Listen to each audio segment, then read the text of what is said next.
علمتنا وزدنا علما يا رب العالمين اللهم اهدنا وأهلنا وقومنا إلى صراطك المستقيم اللهم أصلح لنا شأننا كله ولا تكلنا إلى أنفسنا طرفة أعين ولا حول ولا قوة إلا بالله أما بعد أخواتي والأمهات المسلمات yang semoga dirahmati Allah Subhanahu wa taala. Alhamdulillah, kita panjatkan puji syukur kepada Allah Subhanahu wa taala yang telah melimpahkan kepada kita semua limpahan nikmat dan karunia-Nya. Wabil khusus nikmatul iman wa nikmatul Islam, nikmat kesehatan dan kesempatan, sehingga dengan izin Allah Subhanahu wa taala kita bisa berkumpul di salah satu rumahnya dalam rangka bertafaqquh fid din, mempelajari ilmu agama Allah Subhanahu wa taala. Semoga kita semua dengan belajar ilmu agama ini Allah senantiasa memberikan taufik dan inayahnya serta keberkahan darinya di setiap langkah kita. Katakan amin, Allahumma amin. Salawat serta salam kita haturkan kepada Nabi kita Muhammad sallallahu alaihi wasallam, kepada keluarganya, kepada para sahabatnya, dan yang setia meniti di atas sunnahnya hingga hari kiamat kelak. Allahumma amin. Akhwati wal ummahat al muslimat Bogor bertauhid yang semoga dirahmati Allah Subhanahu wa taala. Masih kita membahas dari kitab Fiqhun Nikah wal Ishrah Baina Az-Zawjain, ya, warnanya juga pink ya, sesuai dengan warna ibu-ibu, ya. Fiqhun Nikah wal Ishrah Baina Az-Zawjain, fikih nikah dan berumah tangga, yang disusun oleh Syekh kami, Syekh Sulaiman Ibn Salimillah Ar-Ruhaili hafizahullahu ta'ala. Pembahasan kita masih bagian yang kedua dari yang 1 bulan yang lampau kita awali, yaitu mengenal akad yang batil, yakni mengetahui pernikahan yang diharamkan oleh syariat, mengenal dan mengetahui akad-akad pernikahan yang dilarang oleh syariat. Kenapa kita bahas ini? Karena hukum asal nikah itu dianjurkan dalam syariat.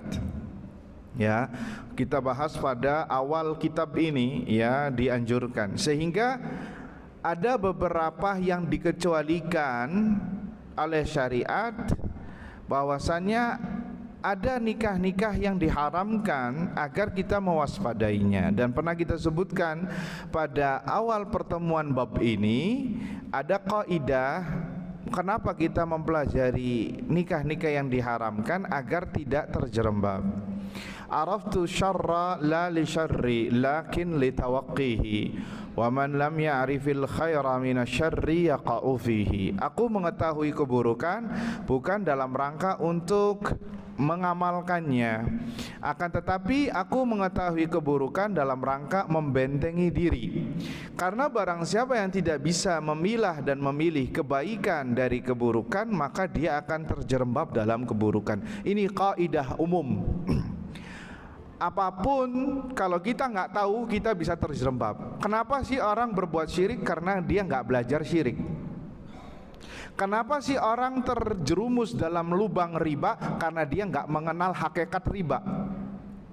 Kenapa sih orang bermudah-mudahan bahkan tidak sadar dia berbuat bid'ah? Karena dia tidak mengetahui hakikat bid'ah itu sendiri. Kenapa sih seorang bisa terjerembab dalam larangan Allah? Karena dia nggak mempelajari larangan-larangan Allah. Seperti bersalaman dengan lawan jenis ketika hari raya, ya, orang bermudah-mudahan, boncengan dengan ipar, ya, padahal Nabi mengatakan alhamu maut, ipar adalah matian, sampai dijadikan judul film sekarang, ya. Kenapa? Karena nggak tahu larangan-larangan Allah, tidak tahu larangan syariat, dan nggak mau tahu. Sehingga apa? Sehingga terjadilah apa yang terjadi. Kalau sudah terjadi apa yang terjadi, baru kita yang direpotkan. ya gimana. Begitu juga masalah rumah tangga, begitu juga masalah pernikahan. Ya, kita harus mengenalnya agar minimal kita bisa membentengi, tidak terjerembab dalam yang dilarang oleh syariat. Taib, akhwati wal ummahat Bogor bertauhid yang semoga dirahmati Allah Subhanahu wa taala. Kalau antun masih pernah mencatat, sekarang bagian keberapa? Ke 6 apa ke 5? Wah, khilaf ulama ini kayaknya. Masya Allah. Naam, yang ke-6. Yang ke-6 dari pernikahan yang dilarang oleh syariat adalah an-nikahu bila wali. Pernikahan tanpa adanya wali, yakni wali perempuan, wali wanita. Pernikahan tanpa ada wali, yang ini adalah pernikahan yang batil. Nanti insya Allah kita akan sebutkan rukun-rukun akad nikah, diantaranya adanya wali. Kenapa disebutkan oleh Syekh Hafizahullah Ta'ala? Karena pertama ada larangannya tegas dari Nabi SAW. Yang kedua, subhanallah, tatkala survei membuktikan di lapangan banyak kejadiannya. Apalagi ya ditambah lagi dengan banyaknya film-film, sinetron-sinetron yang mendukung tentang pernikahan tanpa wali ini. Ya, pernikahan tanpa wali, sehingga terjadilah apa yang terjadi. Selain mereka tidak tahu tentang syariat, jahil terhadap ini. Apa maksudnya pernikahan tanpa wali? Yakni antuzawwijal mar'atu nafsaha. Seorang wanita tatkala menikah, dia yang menikahkan dirinya sendiri, bukan wali. Ya, bukan dengan perantara wali. Karena pernikahan dalam Islam itu dinikahkan seorang wanita dengan dengan perantara wali yang telah ditunjuk oleh syariat.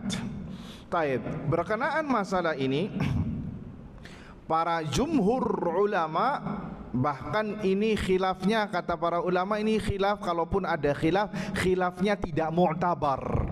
Ya, seperti pemahaman atau mazhab Hanafi yang membolehkan.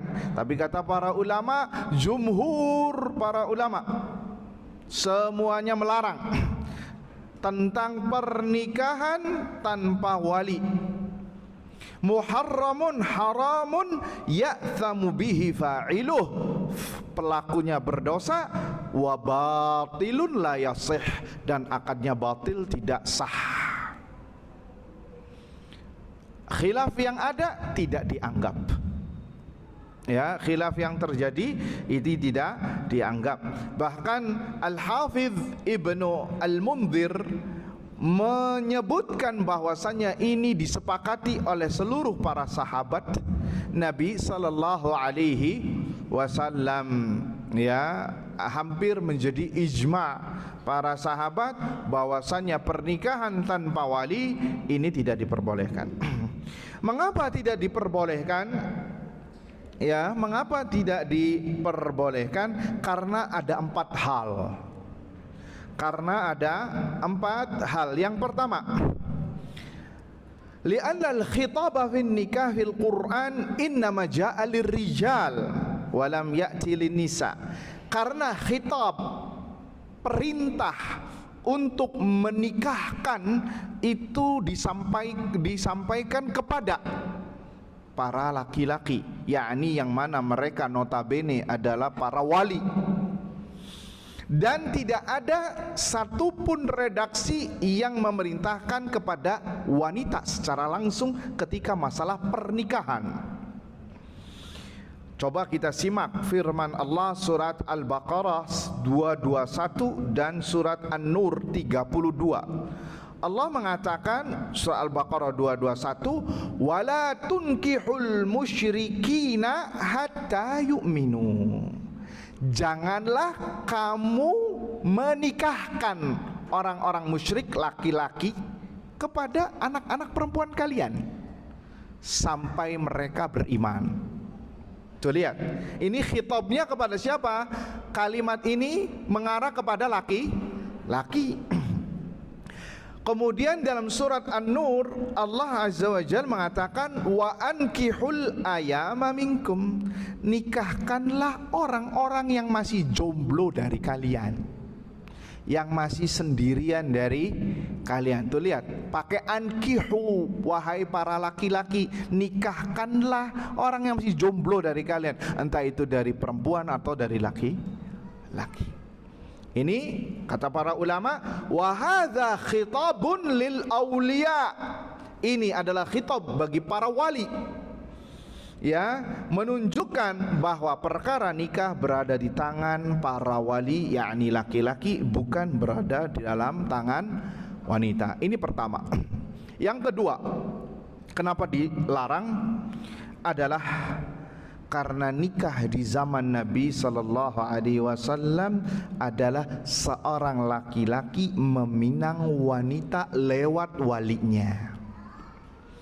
Lewat walinya, datang ke abahnya, datang ke pamannya, datang ke saudara-saudaranya, yang mana mereka adalah wali-wali wanita.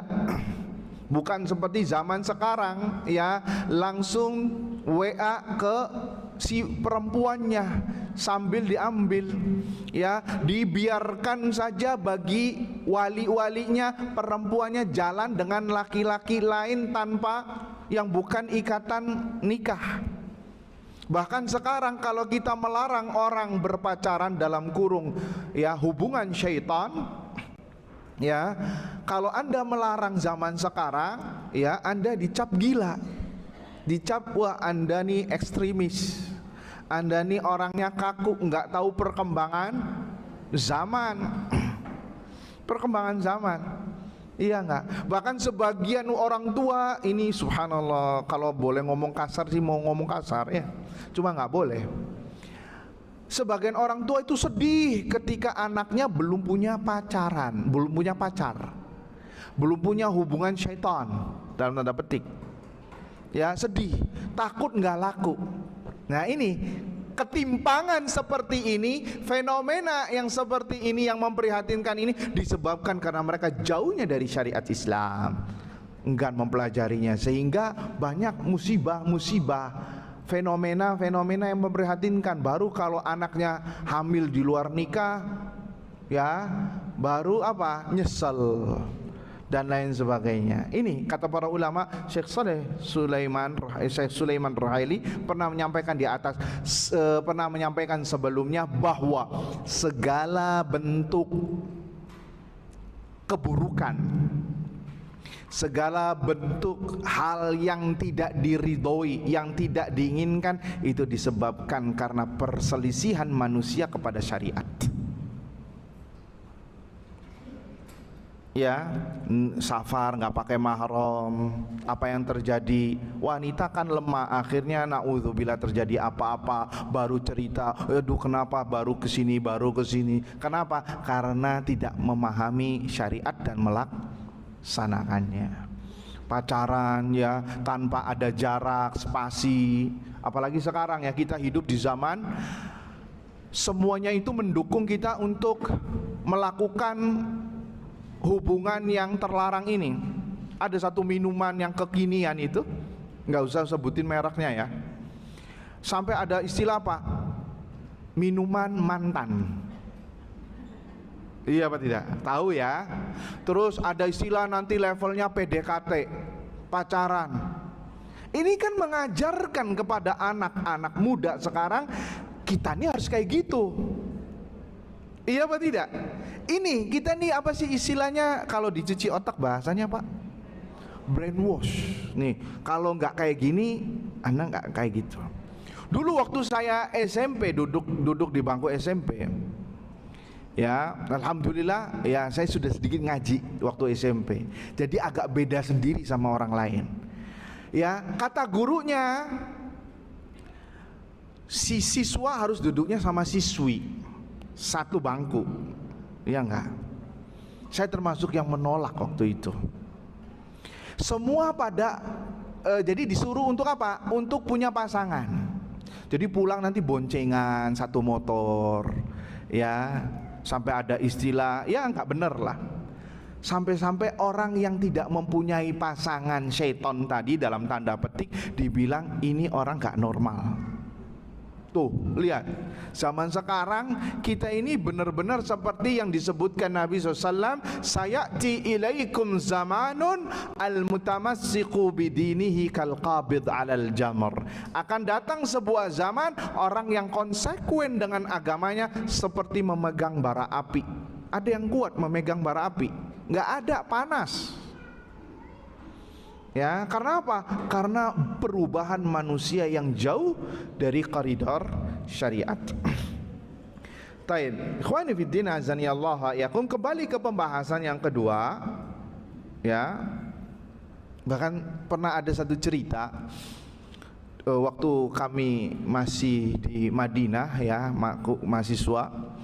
Ada orang dari salah satu negeri Eropa, setiap kali ketemu sama kami mintanya apa?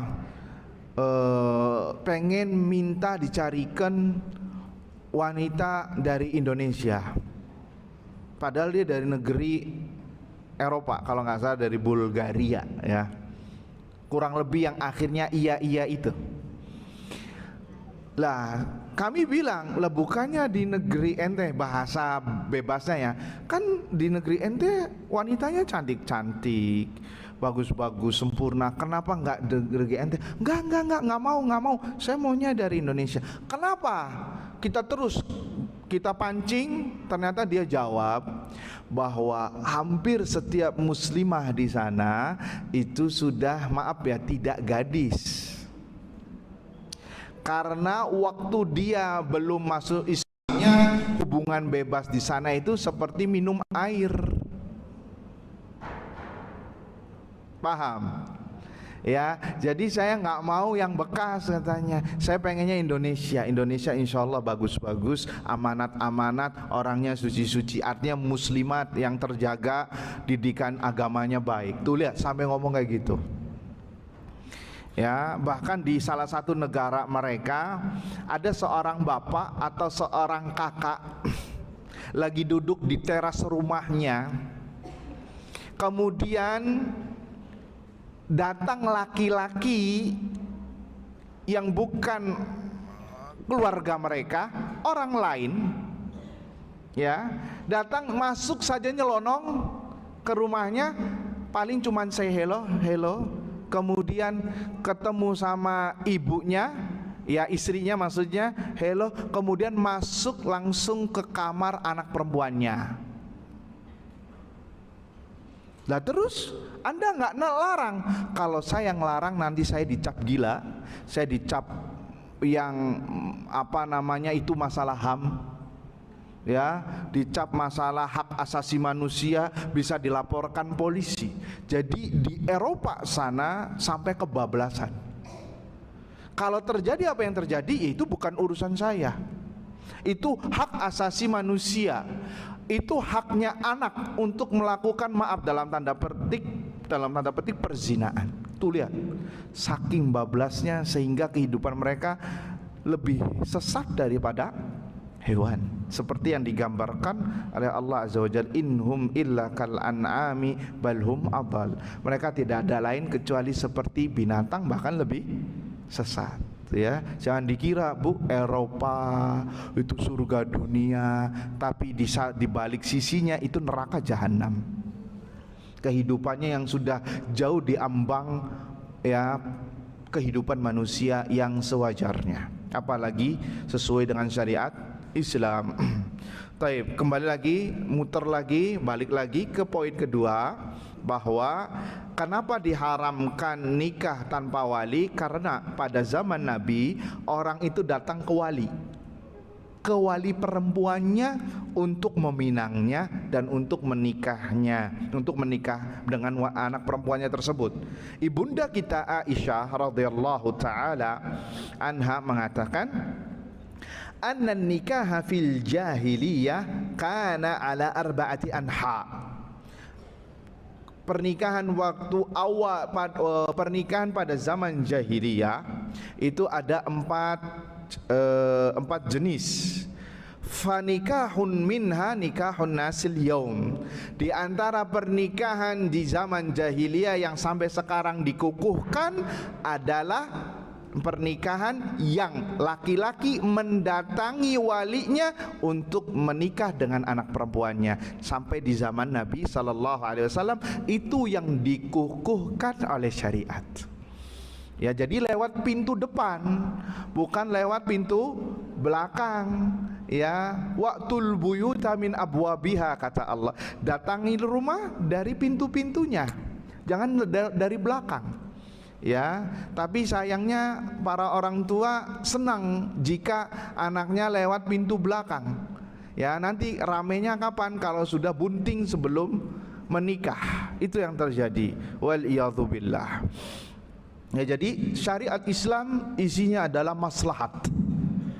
Semua yang Allah perintahkan dan Rasulnya Sallallahu Alaihi Wasallam itu isinya maslahat. Dan semua yang dilarang Allah dan Rasulnya itu mengandung maslahat juga untuk dijauhi. Maslahat agar mendapatkan maslahat tatkala menjauhi larangan-larangan syariat. Itu yang kedua. Sehingga kata para ulama bahwa hal itu tidak ada di zaman Nabi SAW, seorang wanita menikahkan dirinya, dan itu perkara bid'ah. Man amila amalan laisa alaihi amruna fahuwa rad. Barang siapa yang melakukan amaliyah, amalan ritual yang tidak ada pada kami, maka tertolak. Dan nikah di zaman Nabi yaitu adalah wanita menikah lewat perantara walinya. Kemudian perkara yang ketiga, kenapa diharamkan? Karena ada hadis dari Nabi sallallahu alaihi wasallam yang diriwayatkan oleh Imam Ahmad, Ibnu Majah, At-Tirmidzi, Abu Dawud, dan dinilai sahih oleh Syekh Al-Albani rahimahullahu taala, la nikaha illa biwali. Tidak ada pernikahan kecuali dengan wali. Yakni bahwa tidak dinilai nikah yang syar'i, tidak sah pernikahannya sampai dihadirkan wali atau lewat perantara wali yang sudah ditunjuk oleh Allah dan Rasulnya Sallallahu Alaihi Wasallam, sehingga pernikahannya batil dan tidak sah. Harus ya diulang kembali, dan itu nanti diputuskan oleh KUA misalkan atau pengadilan agama yang memvonisnya. Dan insya Allah nanti kita akan sebutkan tentang siapa saja wali-wali wanita pada rukun-rukun pernikahan. Jadi jangan jangan buru-buru, Ustadz siapa saja walinya, nanti kita akan sebutkan siapa saja wali-wali wanita. Nah, kemudian perkara yang keempat yang menunjukkan bahwasannya pernikahan tanpa wali itu dilarang adalah perkataan ibunda kita Aisyah radhiyallahu taala anha, bahwasannya Rasulullah sallallahu alaihi wasallam bersabda, ayyuma imra'atin nakahat min ghairi idzni waliha fanikahuha batil. Wanita mana saja yang menikah tanpa izin dari walinya, maka pernikahannya batil. 3 kali Nabi sallallahu alaihi wasallam mengatakannya. Fa in dakhala biha falahal mahru bimastahalla min farjiha. Adapun jika laki-laki itu telah berhubungan ranjang dengan wanita tadi, ya, dengan sebab akad tanpa wali tadi, maka wajib baginya untuk mendapatkan mahar, disebabkan karena kehormatannya telah digadaikan. Artinya bahwa ya bukan karena pernikahannya tidak sah, karena ini sudah diakad, walaupun akadnya batil, tetap wanita mendapatkan hak mendapatkan apa? Maharnya sebagai kompensasi. Ya, tapi tetap kalau batil ya batil, harus apa? Harus diulang kembali dan harus melewati persidangan pengadilan agama kalau misalkan di negeri Indonesia. Taib ikhwani fiddin, a'azzani Allah wa iyyakum. Itu yang keenam pernikahan yang haram, yaitu pernikahan tanpa wali. Sekarang yang ke berapa? Sekarang yang ke wah, kelihatan nih. Saya mengheningkan cipta dulu kayaknya, Bu.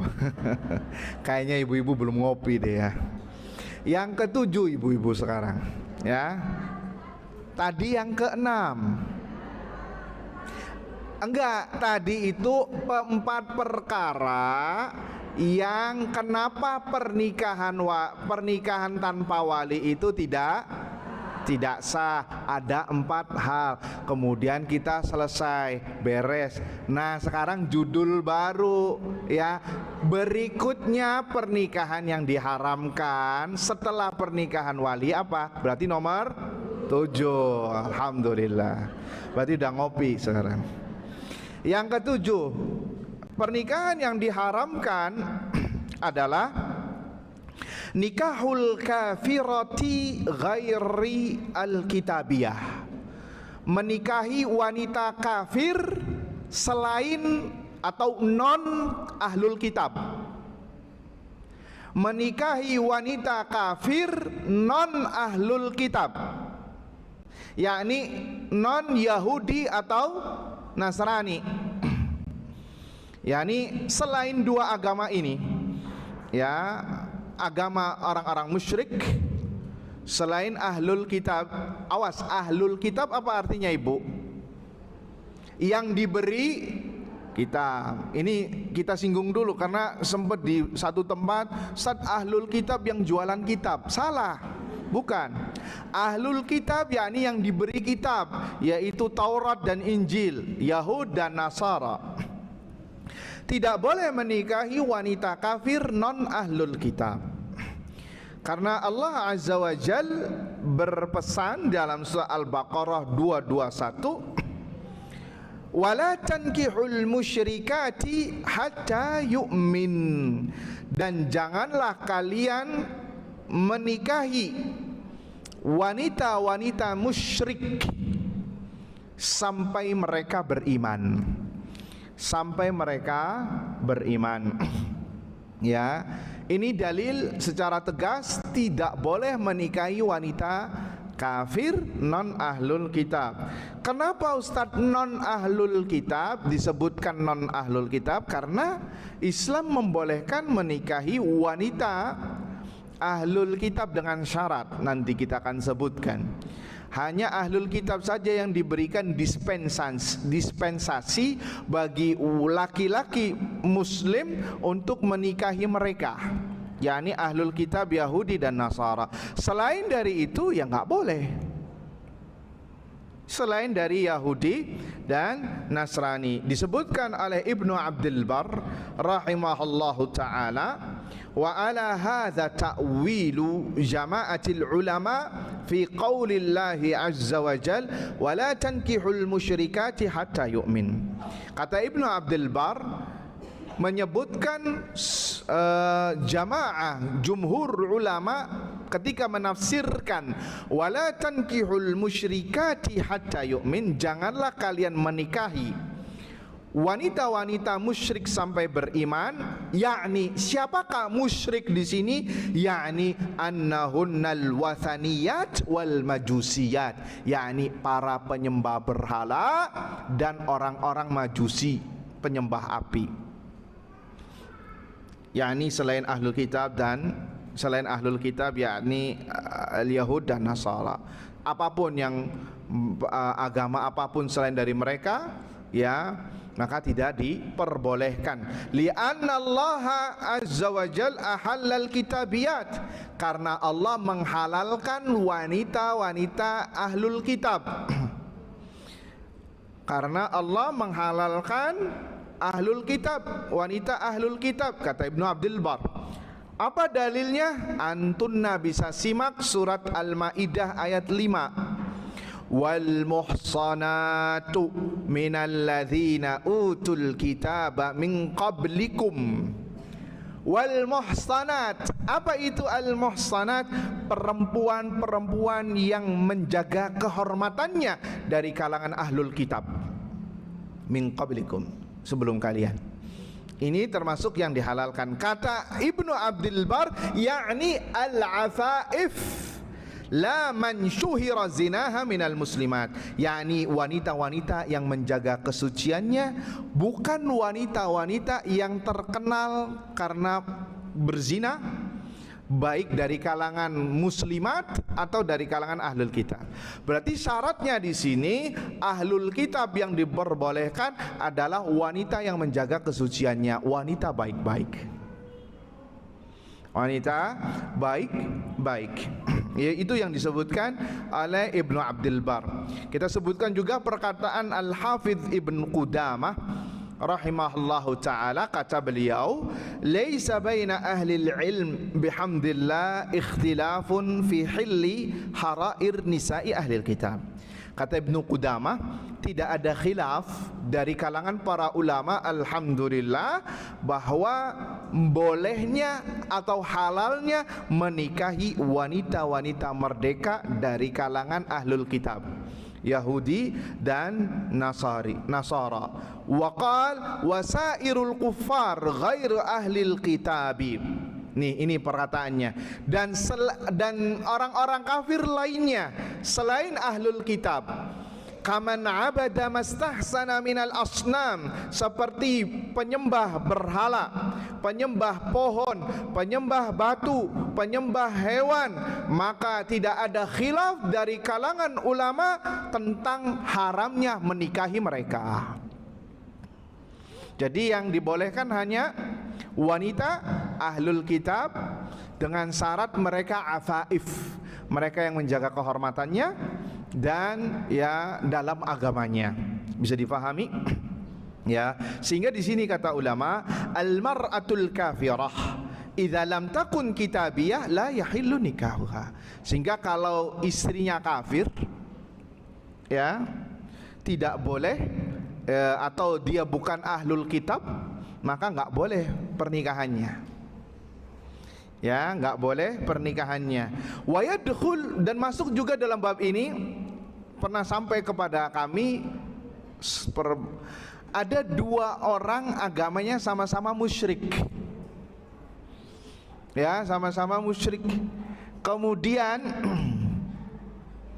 ya, saya ingin nyebutin satu merek agama, cuman kita kan lagi live ya, jadi rada sensitif ini. Padahal mulut udah gatel. Ya, agamanya musyrik, ya mungkin pokoknya selain ahlul kitab deh Bu ya, tahu ya. Kemudian dua suami istri ini musyrik agamanya, penyembah berhala, dan negara yang ada di agama yang diakui di Indonesia. Kemudian suaminya masuk Islam, suaminya masuk Islam, ya. Akhirnya tinggal istrinya kan, maka si suaminya nih ngasih pilihan kepada si istri, anti kalau masih pengen sama saya ada dua pilihan, mau masuk Islam itu yang saya inginkan, atau minimal Anda masuk Nasara ahlul kitab,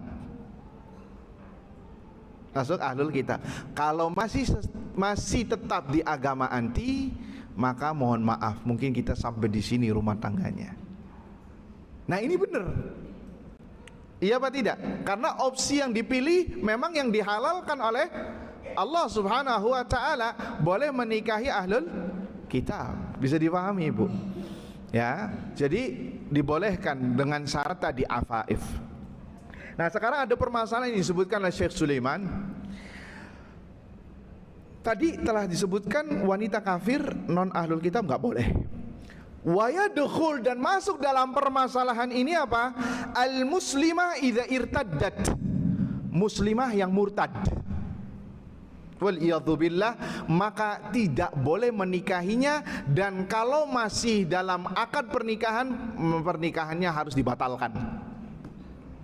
yakni seorang istri murtad wal iyadzubillah, maka harus segera dibatalkan pernikahannya lewat pengadilan agama tentunya nantinya.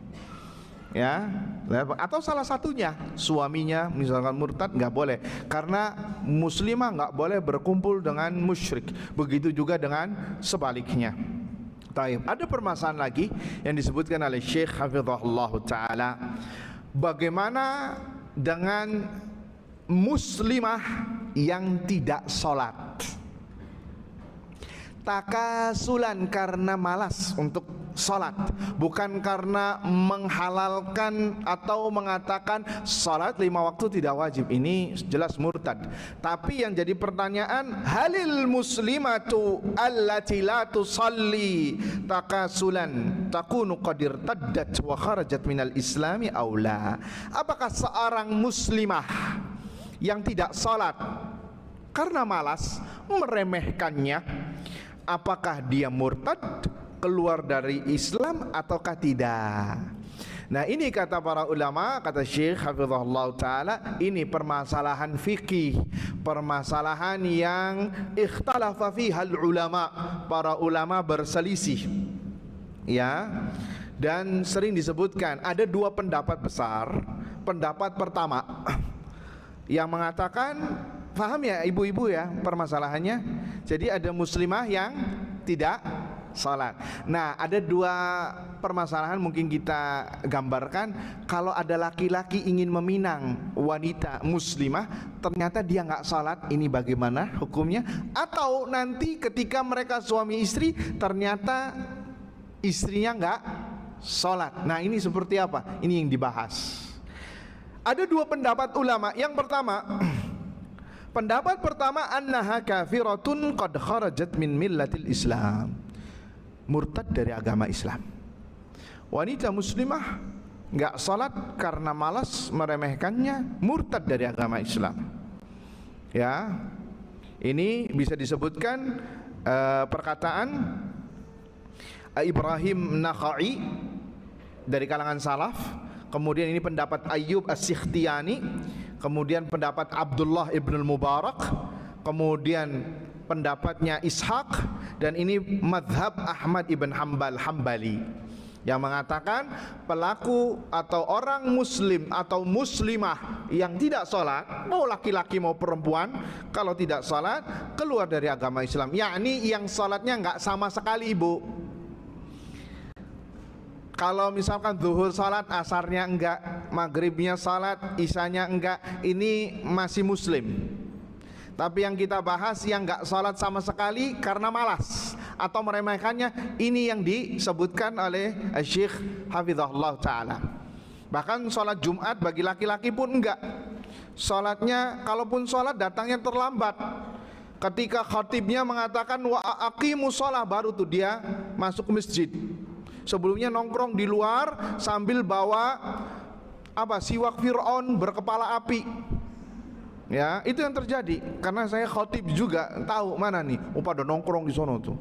Ketika sudah salawat kepada Nabi, innallaha wa malaikatahu yusholluna ala nabi, baru pada datang tuh. Seakan-akan alarm buat khatib, antum khutbahnya kepanjangan, ayo cepat selesai. Ya, waliyadzubillah. Ada nih tipikal orang kayak gini. Dia hanya salatnya sepekan sekali, itu pun datangnya terlambat, nggak dengerin khutbah, ngobrol lagi. Ya. Jadi menurut pendapat pertama bahwa orang ini kafir, keluar dari agama Islam. Pendapat yang kedua adalah tidak kafir, akan tetapi dia dalam bahaya yang besar. Dan ini pendapatnya mazhab Hanafiyah, madhab Malikiyah, dan madhab Syafi'iyah yang ada di negeri kita pun tidak menganggap kafir, ya, orang yang tidak salat, ya, Syafi'iyah.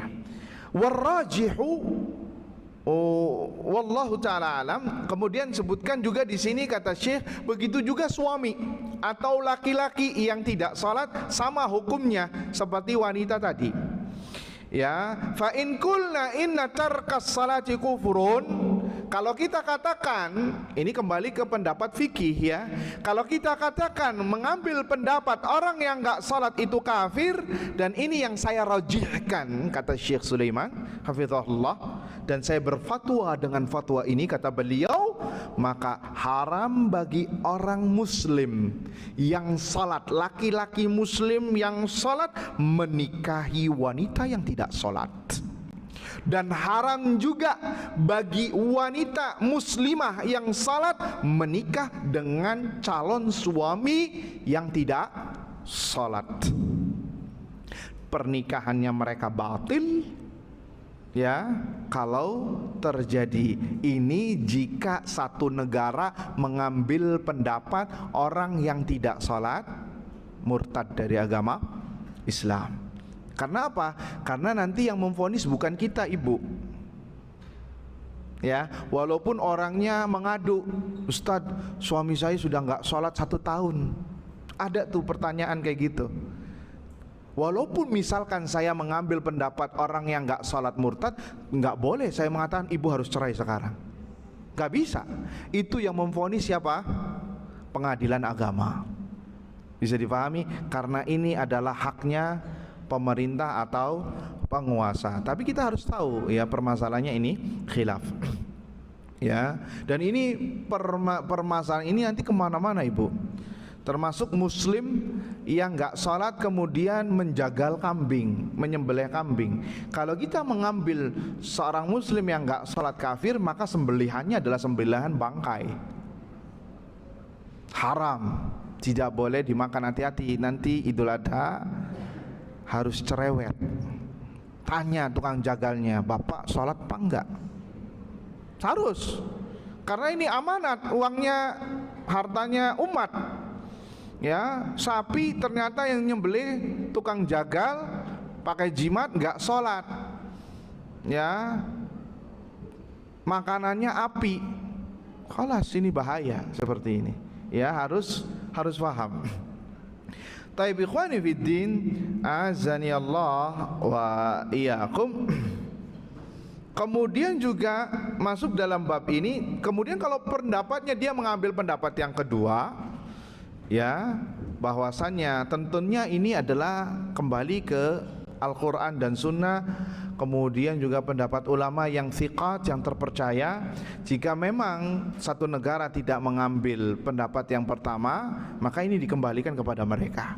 Tapi ini khatar azim, bahaya yang sangat besar. Karena orang yang tidak sholat bisa mendapatkan kemurkaan Allah Subhanahu wa taala. Lebih besar, kata Ibnul Qayyim, daripada peminum khamar, daripada orang yang membunuh, berzina dan sebagainya. Kemudian juga masuk dalam bab ini kalau istrinya tadi ahlul kitab ternyata murtad dari agamanya. Murtad di sini sudah tidak beragama, seperti ateis yang mengatakan saya tidak meyakini adanya Tuhan di alam raya ini, maka pernikahannya juga menjadi batil. Pernikahannya juga menjadi batil dan sesat. Taib ikhwani fiddin, azani Allah wa iyyakum. Sehingga kembali ke pembahasan bahwa menikahi orang kafir selain ahlul kitab, maka itu termasuk yang diharamkan. Adapun khilaf yang terjadi, maka khilafnya tidak dianggap dhaif dan lemah. Sekarang masuk ke pernikahan yang ke-8 yang diharamkan oleh syariat. Adalah nikahu ghairil muslimi lil muslimati ayyan kana dinuhu. Laki-laki non muslim menikahi wanita muslimah, apapun agamanya, termasuk dia ahlul kitab. Jika laki-lakinya menikahi muslimah, tidak boleh. Yang boleh itu laki-laki muslim menikahi wanita ahlul kitab. Tapi kalau dibalik nggak boleh. Ya, menikahi seorang non muslim menikahi wanita muslimah, apapun agama si laki-laki tadi. Maka ini kata para ulama, hadzan nikahu haramun batilun bil ijma'. Haram, batil, tidak sah, ijma', kesepakatan para ulama. Tidak ada khilaf dalam bab ini, ya. Apa dalilnya? surat Al-Baqarah 221, wala tankihu al-musyriki wala tunkihul musyrikina hatta yu'minu. Janganlah kalian wahai para wali menikahkan anak-anak perempuan kalian dengan laki-laki musyrik sampai mereka beriman. Sampai mereka beriman. Kemudian juga dalam surat Al-Mumtahanah ayat 10, ini setelah mereka hijrah, setelah mereka wanita muslimah ini masuk Islam, kemudian hijrah dan suami-suami mereka masih kafir, apa kata Allah? Fa in alimtumuhunna mu'minatin, dan jika kalian tahu wahai kaum muslimin bahwasanya mereka wanita-wanita ini adalah mukminat, orang-orang yang beriman, fala tarji'uhunna ilal kufar, enggak boleh dikembalikan kepada suami-suaminya yang masih kafir, enggak boleh. Fala tarji'uhunna ilal kufar, enggak boleh mengembalikan kepada keluarga mereka yang masih kafir, perwalian mereka yang kafir, atau suami-suami mereka yang kafir. Lahunna hillul lahum, karena wanita mukminah tadi tidak halal bagi mereka suami-suami mereka yang kafir. Walahum yahilluna lahun, dan mereka pun laki-laki yang kafir tidak halal bagi mukminat, tidak halal. Sehingga dari sini adalah nas qat'i, sebuah keputusan yang pasti, tidak ada khilaf di dalamnya, bahwa tidak boleh wanita muslimah menikah dengan laki-laki non muslim apapun agamanya, apapun agamanya. Tapi subhanallah, ini banyak dilanggar. Pemandangan seperti ini banyak dilanggar. Kata Syekh, ini termasuk fenomena yang sangat memprihatinkan, apalagi kita hidup di zaman yang penuh dengan keterbukaan. Ya, apa yang terjadi? Seorang muslimah menikah dengan non muslim. Ya, pacaran lama, sudah maksiat, akadnya juga batil.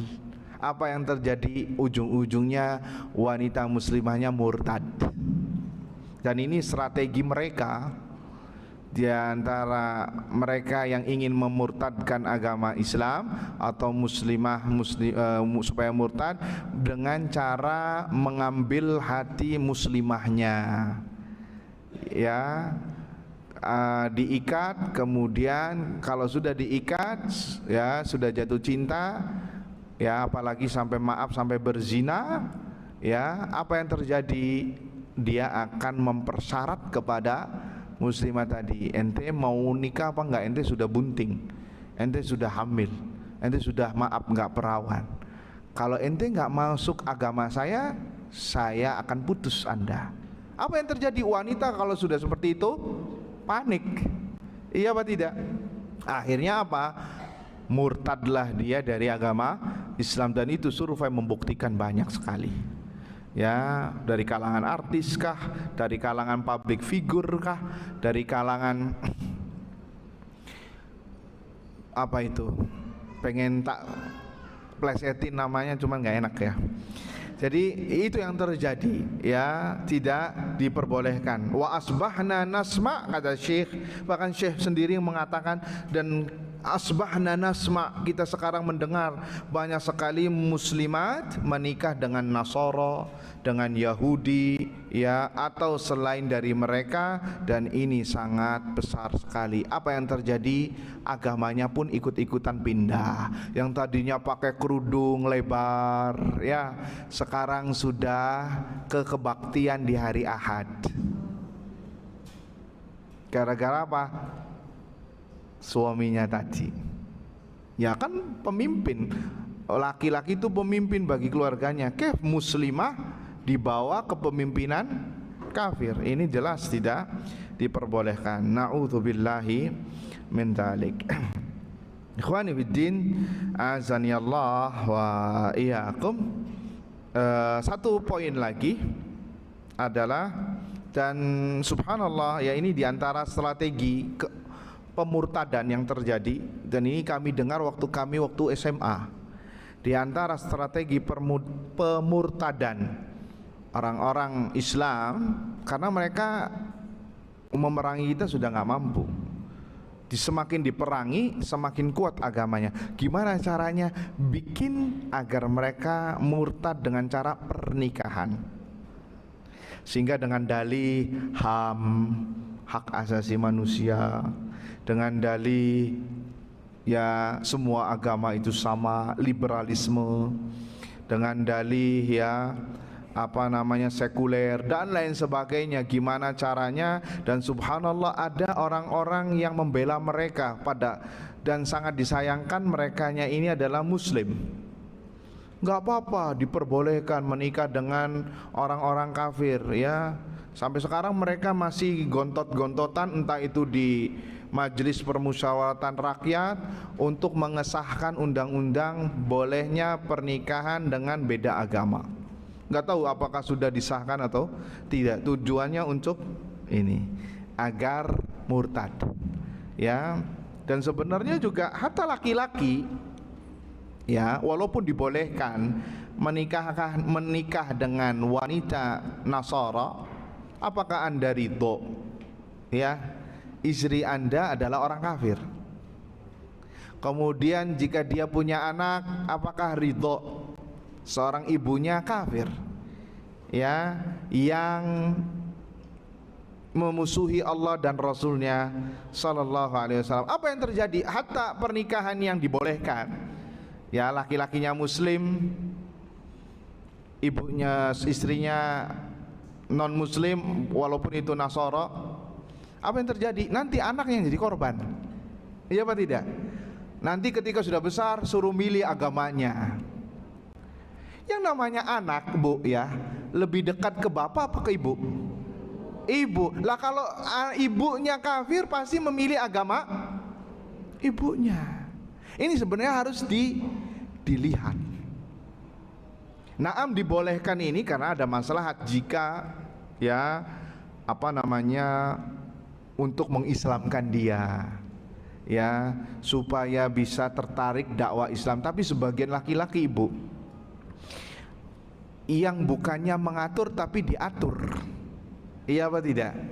Sehingga terjadilah apa terjadi. Apalagi jika laki-lakinya tidak memiliki agama, udah deh lakum dinukum waliyadin. Iya enggak, kita kan bebas, liberal nantinya. Apa ujung-ujungnya? Anak-anaknya semuanya diambil sama yang bukan muslim. Dan itu terjadi, waliyadzubillah. Sekali lagi memang kalau bab menikah laki-laki dengan perempuan yang ahlul kitab dengan syarat afaif emang boleh, tapi harus diperhatikan nanti resikonya. Diperhatikan resikonya. Jika dia mampu untuk memberi atau mempengaruhi, itu baik, maslahat. Tapi kalau tidak, ya maka carilah wanita yang baik agamanya. Yang muslimah aja yang masih muslim terkadang itu tidak baik dari segi agamanya. Iya apa tidak? Jauh dari Allah dan Rasulnya Sallallahu Alaihi Wasallam, apalagi dengan yang non muslim. Nas'alullah salamata wal afiyah. Khwani fiddin azani Allah wa iyyakum. Sebenarnya mau masuk yang ke-9, Ibu, tapi ke-9 ini poinnya banyak sekali. 10 juga banyak. Semuanya ada 12. Mau kita lanjutkan sampai zuhur, Ibu?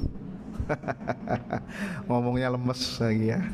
Tapi nanti kita insya Allah pending ya. Karena yang ke-9 saya ingin mengatakan tentang pernikahan dengan niat talak. Ini banyak terjadi. Tahu ya, pernikahan dengan niat talak tidak diucapkan. Kalau bukan mut'ah, mut'ah beda. Kalau mut'ah di akadnya dikatakan apa? Saya terima nikahnya fulanah binti fulan dengan mas kawin misalkan 1 juta rupiah sampai batas waktu 1 tahun atau 1 bulan, itu sudah mut'ah. Kalau nikah dengan niat talak, nikahnya benar, cuman si laki-laki ini punya niat buruk. Saya mau nikahin dia cuman 1 bulan aja. atau selama 3 bulan musim panas ini di puncak, ya selesai saya ceraikan. Nah, ini yang akan kita bahas. Poinnya banyak sekali. Ya, poinnya banyak sekali. Insya Allah kita akan lanjutkan pada kesempatan yang akan datang. Wallahu ta'ala alam bisawab. Jika ada yang mau ditanyakan, dipersilakan. Subhanallah, pertanyaannya banyak ya. Nah,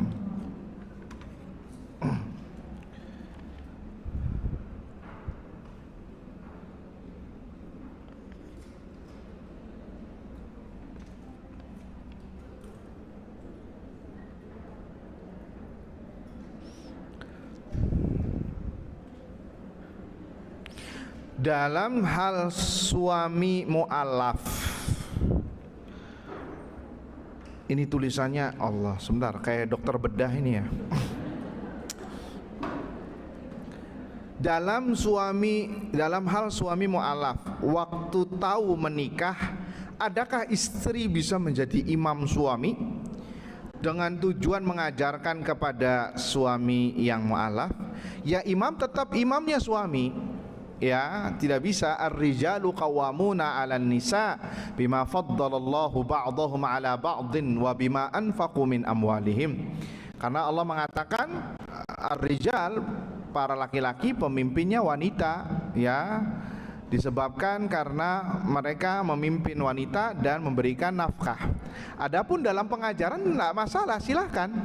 Karena antinya muslimah, tahu ilmunya, ajarin masa sholat, masalah puasa, rukun Islam, rukun iman, hal-hal yang fundamental, hal-hal yang mendasar dalam agama, ajarkan. Dan itu tidak akan menggeser keimaman suami. Keimaman di sini artinya apa? Yang mengatur masalah rumah tangga. Adapun istri yang bisa mengajarkan suami, bisa jadi itu hukumnya wajib.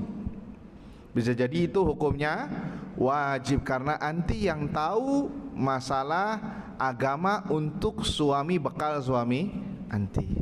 Atau juga datang bareng-bareng ke majelis ilmu, ya untuk belajar ilmu agama, pelajari akidah, pelajari tauhid, pelajari dasar-dasar fikih, dasar-dasar Islam, ya, agar kokoh keislamannya setelah dia mu'alaf. Jangan dibiarkan mu'alaf itu, Bu. Mu'alaf itu ibarat tembok yang polos, belum dicat sama sekali. Dia bakal siap menerima warna apa saja. Ya, setidaknya ini peranan seorang istri. Di balik kesuksesan suami, kata orang, ya, itu di balik kesuksesan suami ada istri yang solehah. Ya, ada doanya istri yang soleha yang selalu mendukung suaminya, apalagi dalam bab agama, ya. Ya ayyuhalladzina amanu qu anfusakum wa ahlikum nara. Wahai orang yang beriman, ya, selamatkan diri kalian dan keluarga kalian dari api neraka. Mungkin dalam bab ini anti yang akan menyelamatkan suami anti yang baru menikah, dan itu resikonya kalau anti menikah dengan laki-laki yang mu'alaf, dia masih nol. Jadi butuh yang namanya arahan terus, tanpa harus, ya, melewatkan derajat dia sebagai seorang pemimpin. Wallahu a'lam.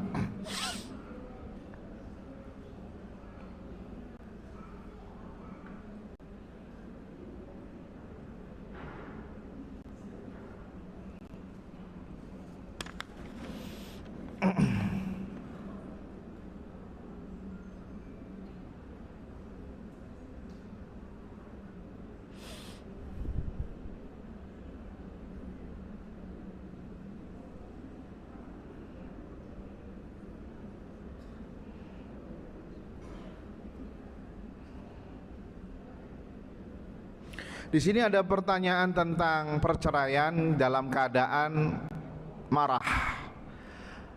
Ya, jika suami marah kemudian mentalak istrinya dalam keadaan marah, apakah terjatuh? Ini disebutkan oleh para ahlul fiqih, para ulama, diperinci. Kalau marahnya itu sampai marahnya iglaq, apa iglaq? Iglaq itu sampai marah yang dia nggak sadar mengucapkan atau berbuat, seperti orang gila, seperti orang nggak sadar, dia nggak tahu nih ada di darat, udara atau di air. Ya, istilahnya seperti itu. Maka tatkala dia mengucapkan kalimat talak, maka tidak terjatuh. Maka tidak terjatuh. Sebagian orang ada yang marahnya kayak orang gila. Ya, saking marahnya dia nggak sadar memukul, mengucap sesuatu, ternyata ingat-ingatnya atau sadar-sadarkannya atau disadarkannya setelah dia reda marahnya. Tadi antum ngomong ceraikan saya, menceraikan kamu. Na'udzubillah min dzalik. Saya nggak pernah ngatain. Tadi barusan ngomong kayak gitu. Enggak, Anda nggak sadar. Nah, kalau yang seperti ini jatuh apa tidak talaknya? Talaknya tidak jatuh. Kalau marahnya sampai marah yang kalap, tidak jatuh. Adapun marah yang masih sadar, dia masih sadar, kakinya masih menginjak tanah, ya, dia masih ada di darat, masih sadar apa yang dia ucapkan, apa yang dia omongkan, apa yang ia perbuat. Apabila dia mengucapkan kalimat talak kepada istrinya, maka jatuh. Jadi perlu diperinci, ya, jadi perlu diperinci marah seperti apa. Makanya sering kita ulangi lagi, kalau marah itu diem, karena terkadang emosi di sini panas, Bu, pengennya segera diluapkan. Ya, kalau bisa keluar dulu deh. Dan ibu-ibu jangan ngelarang, biarkan keluar dia, biar dapat udara yang dingin menyelimuti hati dan dadanya. Pulang lagi di sini paling nanti mengatakan minta maaf ya, selesai, beres. Ya, seperti itu.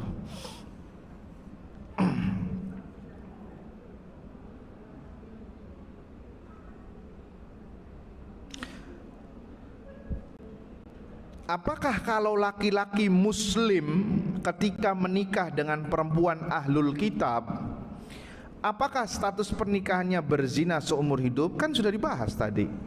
Iya enggak? Kayaknya ini nulis soalnya sebelum pembahasan ya. Atau enggak tahu mengheningkan cipta atau gimana ya. Sudah kita bahas, boleh apa tidak menikahi ahlul kitab wanita? Boleh, dengan syarat apa? Wanita baik, beres, sudah. Ya, karena Allah sendiri mengasih yang memberikan hukumnya, wal muhsanatu min ahlil kitab, wal muhsanat, dan orang-orang wanita yang baik-baik dari ahlul kitab sebelum kalian itu halal untuk kalian. Wallahu a'lam. Yani wanita, bukan laki-laki yang ahlul kitab.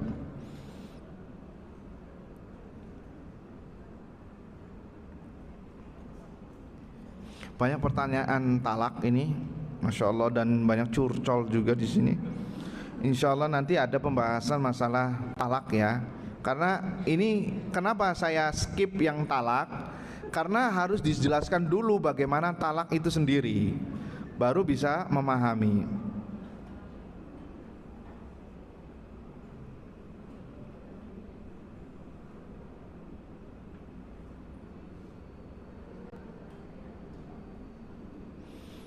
Maaf, Ustaz, izin bertanya, saat laki-laki menikah ahlul kitab dan setelah menikah masih tetap memegang teguh agamanya, tidak menjadi muslim, yakni wanitanya menjadi muslimah, apakah tidak apa-apa?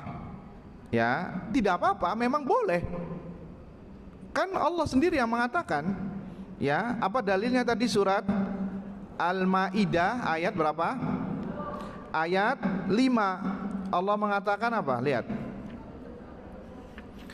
Wal muhsanatu ya minal ladzina utul kitaba min qablikum, dan wanita-wanita yang baik dari ahlul kitab, yaitu Yahudi dan Nasar, dan yang sebelum kalian, agama sebelum kalian, maka itu dihalalkan. Walaupun ya misalkan seorang laki-laki tadi menikahi wanita ahlul kitab Nasara misalkan supaya masuk Islam dan ternyata tidak masuk Islam, apakah masih sah?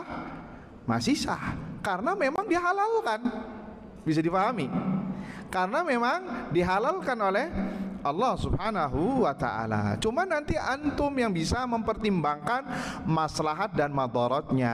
Misalkan masalah pendidikan anak, itu dilihat lagi maslahat dan madaratnya. Atau nanti kedepannya anak-anaknya bakal ngikut ibunya yang Nasoro sehingga tidak masuk agama bapaknya. Ini yang perlu dipertimbangkan. Makanya kita katakan tadi, laki-laki yang menikahi ahlul kitab harus mikir ulang walaupun itu halal. Kenapa? Karena ya tadi, dia akan memiliki anak dari ibu yang tidak muslimah, yang memusuhi Allah dan Rasulnya Sallallahu Alaihi Wasallam. Kemudian agama anaknya ini perlu dipertimbangkan. Jadi jangan hanya sebatas melihat oh ini halal. Kita saja memilah-milih ketika mau menikah kan. Ya, baik ibu-ibu memilih ketika calon suaminya seperti apa, begitu juga para laki-laki ketika memilih calon istrinya seperti apa, walaupun sama-sama muslim. Nah, bagaimana lagi dengan yang non muslim? Ini kita sebutkan bukan sedang mengkritisi kenapa halal, bukan, tapi harus dilihat lagi nanti maslahatnya. Kalau secara hukum asalnya memang halal. Ya, laki-laki muslim menikahi wanita ahlul kitab walaupun tidak sampai masuk Islam nantinya.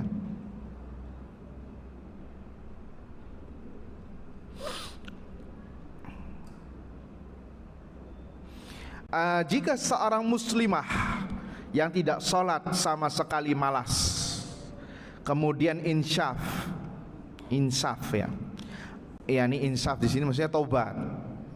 Apa yang harus dilakukan ketika dia bertobat dan dianggap beriman lagi kah, muslim lagi kah? Bagaimana dengan pernikahannya selama ini jika dia sudah taubat? Apakah harus menikah ulang? Jazakallah khair. Ini pernyataan yang baik, bagus.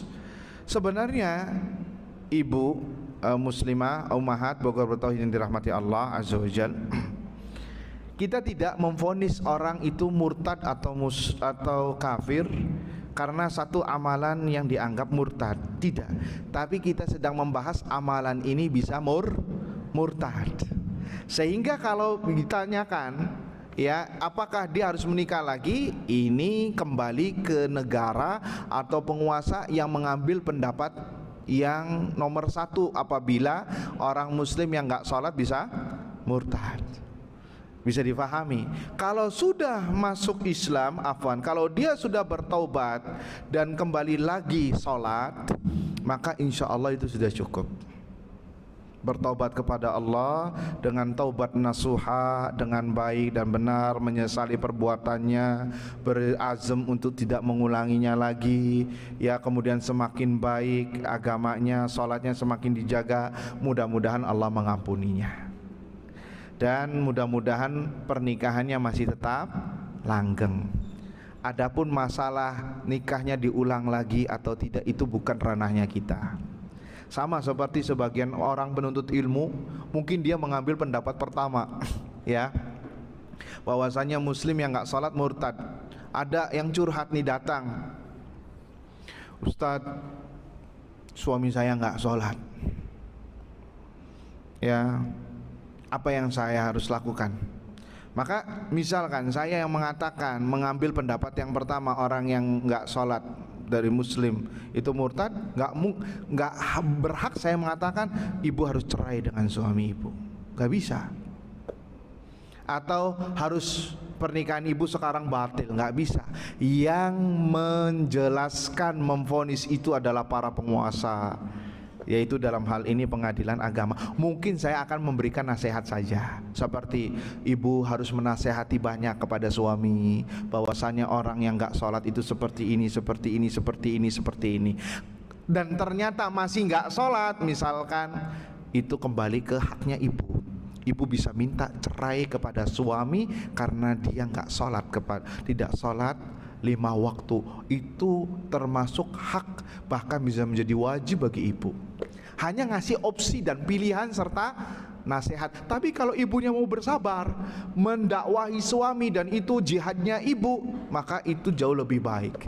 Siapa tahu yang ke-50 kalinya ibu menasehati, suami menjadi mendapatkan hidayah. Tuh, paham nggak apa tidak? Di sini saya memberi vonis apa tidak? Tidak. Nggak boleh vonis. Walaupun saya mengambil pendapat yang pertama, nggak boleh memvonis. Sebagian tulabul ilm, penuntut ilmu, gegabah dalam masalah ini. Oh, nikahnya nggak sah, nggak boleh tidur seranjang lagi, harus beda itu, harus kembalikan ke orang tuanya. Ini gegabah namanya, nggak boleh. Ini adalah haknya para penguasa, bukan haknya kita. Paham? Naam, barakallahu fikum. Subhanallah, ini dokter gigi tulisannya. Subhanallah.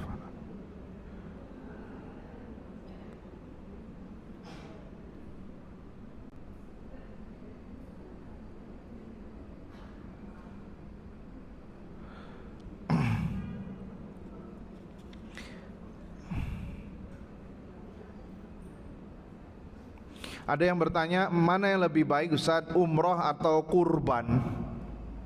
Ya, tidak bisa milih, tidak bisa menggabung dua-duanya. Wallahu ta'ala a'lam. Kurban adalah momennya sangat pendek, ya, dan di 10 awal Dzulhijjah, apalagi di Idul Adha dan sampai hari tasyrik, waktunya singkat. Adapun umroh waktunya memanjang, ya apa tidak?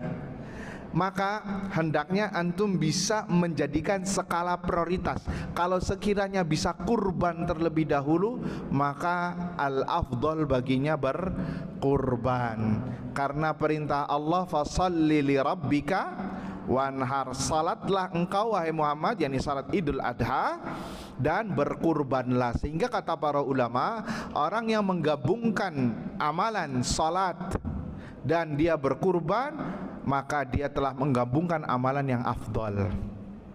Ya, hanya waktunya 4 hari. Sedangkan umroh, insya Allah Allah kasih rezeki lagi buat ibu untuk bisa umroh di bulan-bulan berikutnya. Ya, wallahu a'lam. Terlepas dari hukum kurban itu sendiri, ada 2 pendapat dari kalangan ulama. Dari hadis Nabi SAW, man kana lahu sa'atun falam yudhahi fala yaqrabanna musallana. Barang siapa yang memiliki keluasan harta kemudian tidak berkurban, maka jangan dekati tanah lapang kami yang dijadikan untuk salat Id. Ini ultimatum dari Nabi SAW bagi mereka yang berkemampuan finansial tetapi tidak berkurban, tidak boleh, atau tidak boleh mendekat salat Id. Ya, sebagian ulama mengambil pendapat dari hadis ini bahwa hukum kurban wajib bagi yang mampu.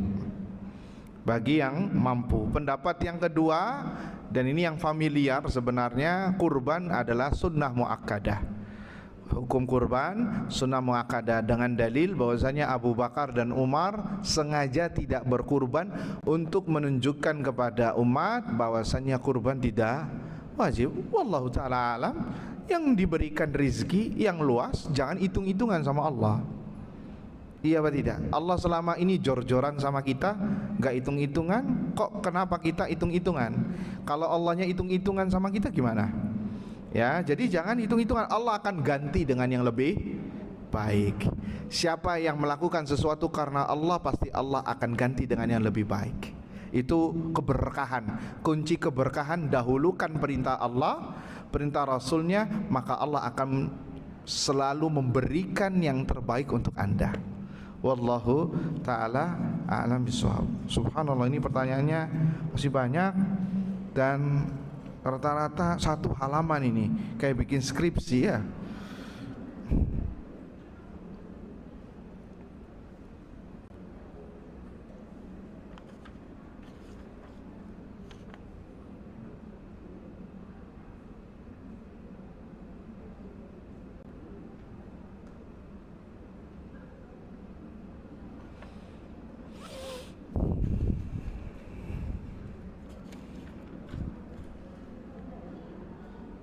Masya Allah, kayaknya perlu dipending pertanyaannya, sangat banyak sekali. Mohon maaf atas